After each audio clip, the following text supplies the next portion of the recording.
My mother lives on human blood and has done for 2 centuries. There is a code that we survive by, Eleanor. Keep it. Hi there, so this is Nicholas Casimir from the red carpet from Neil Jordan's latest film, Byzantium. What's your favorite Neil Jordan film? He's made so many wonderful films. He has. He's made some incredible films. I loved The Crying Game, and I actually loved Interview with a Vampire. I think it's very, very beautiful. And I loved Michael Collins as well. I think as an Irish person to see a story like that put on screen was pretty powerful, and I remember watching the first 5 minutes of it where everything kind of starts to kick off, and I was very emotional about the whole thing. So that's the lovely thing about Neil's films, is that they always strike a chord in some way, and they're always very emotional as well as beautiful. Is it not permitted to survive? Close your eyes. There comes a time in life when secrets should be told. Your stuff always deals with ideas of gender and pushing ideas of fairy tales around. Why do you think you're so intrigued by that whole idea?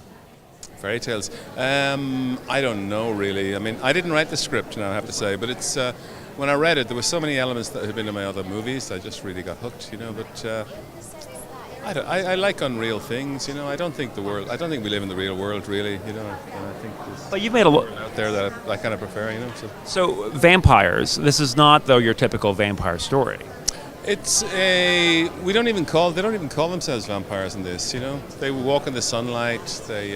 But they have lived. They live forever, and they live in blood. So they basically are vampires, I am 16 forever. I walk, and the past walks with me. I think the reason why vampires have always been very popular is because they live forever.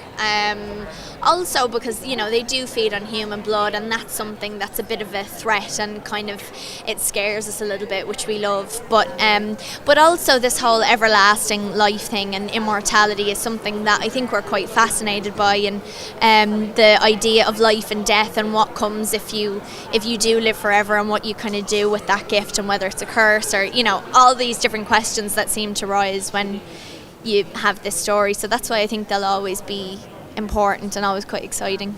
Do you think The Crying Game would work today, or was that I thought when that came out 20 years ago, it was a breakthrough, and gender coding and all that, and nothing really happened. You would think that it would push the boundaries in mainstream cinema because it was a big hit. Oh yeah, well, I mean, it did for a while, but then, basically, cinema is a very conservative medium, and it jumped back to what it was, and I'm sure there'll be adventurous cinema again, and there was in the past, or there will be in the future, but basically the Hollywood just wants to tell simple stories that will grab as many people as possible, which doesn't lead to much adventure, really.